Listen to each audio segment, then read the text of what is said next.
Edge of a technological revolution that will define the century: artificial intelligence. Nations are racing to lead this transformation, and the stakes couldn't be higher. Whoever controls AI controls the next wave of economic power, military dominance, and global influence. The United States and China have already taken commanding positions in this race. But somewhere between these two giants, Europe is trying to find its place and its voice. The European Union has long seen itself as a moral leader in global affairs, a guardian of privacy, ethics, and democratic values. But when it comes to AI, Europe faces an uncomfortable reality: it is far behind.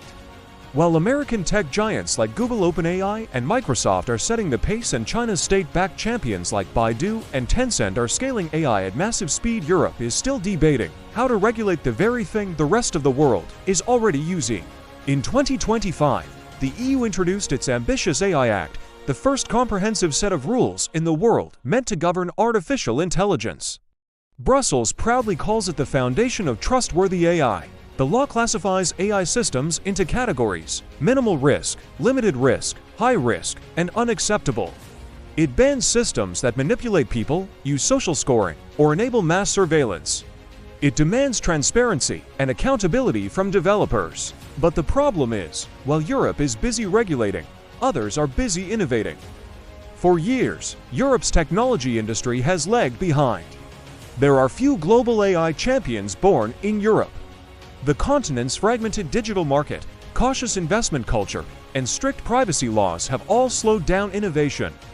In Silicon Valley, speed and disruption are rewarded. In China, the state drives AI development as a national mission. In Europe, innovation often feels trapped between bureaucracy and caution. Supporters of the EU's AI Act say that Europe doesn't need to be first, it needs to be right. They argue that the coming wave of AI must serve people, not corporations or authoritarian regimes. And in many ways, Europe's ethical stance resonates globally. Countries like Canada, Japan, and Australia are watching Europe's model closely, considering similar frameworks. But critics fear the AI Act might be Europe's own digital suicide note. By over-regulating too early, the EU could drive startups and researchers out of the continent. Building a new AI company under these rules could cost millions in compliance fees alone. Venture capital might flee to the US or Asia, where experimentation still thrives. The divide between regulation and innovation is not just philosophical, it's geopolitical. In Washington, policymakers see AI as a new tool for power, one that extends American dominance across defense, economics, and culture. US tech companies are both global businesses and strategic assets. They shape global narratives through algorithms, influence economies through platforms, and feed national security with intelligence data. In Beijing, the logic is even more direct. China views AI as the ultimate instrument of state power.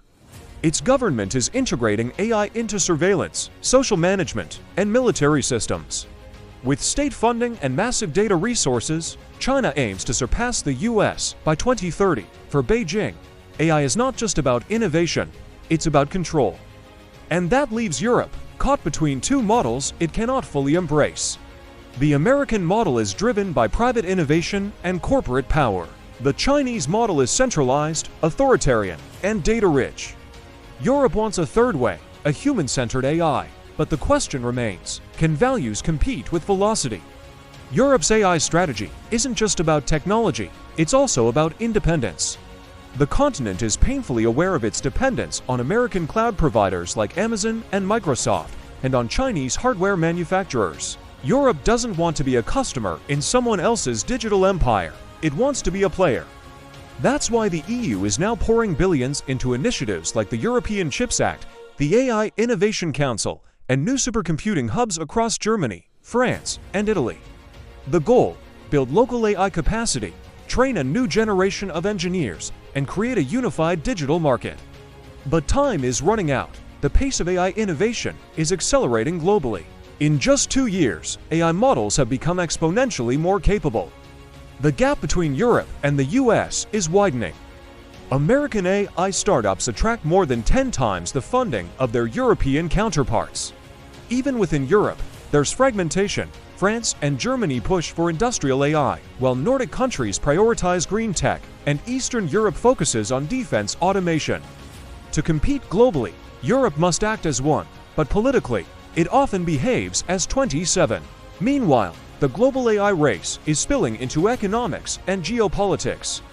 The United States is tightening export controls on advanced chips, aiming to choke China's access to the hardware needed for powerful AI.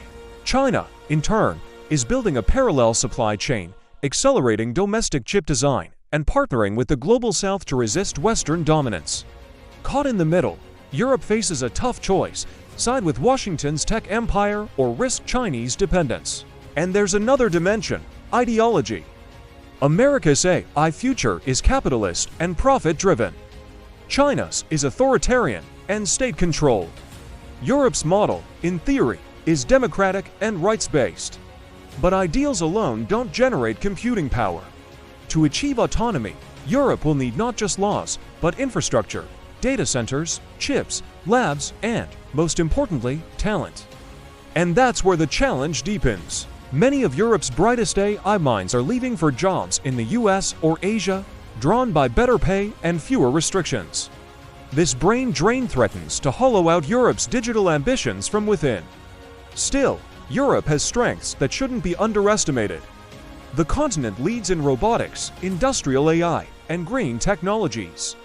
German automation firms, Scandinavian startups, and French research institutes all contribute to AI innovation in specific fields.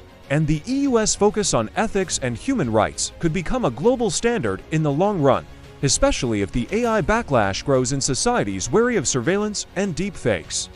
The coming decade will reveal whether Europe's slow and steady approach can pay off. If the AI Act succeeds, the EU might prove that regulation can coexist with innovation, creating a safer, fairer digital future. If it fails, Europe could cement its position as the world's most ethical spectator in a game played by others. As Washington and Beijing weaponize algorithms and data, Brussels stands as the voice of caution. But in a world where power rewards speed, caution can sometimes be fatal. For now, the global AI race continues, driven by ambition, fear, and the relentless march of technology. And somewhere between the American dream and the Chinese plan, Europe is gambling everything on its belief that ethics can still shape power. Only time will tell whether that gamble will make Europe a global leader or leave it watching from the sidelines of history.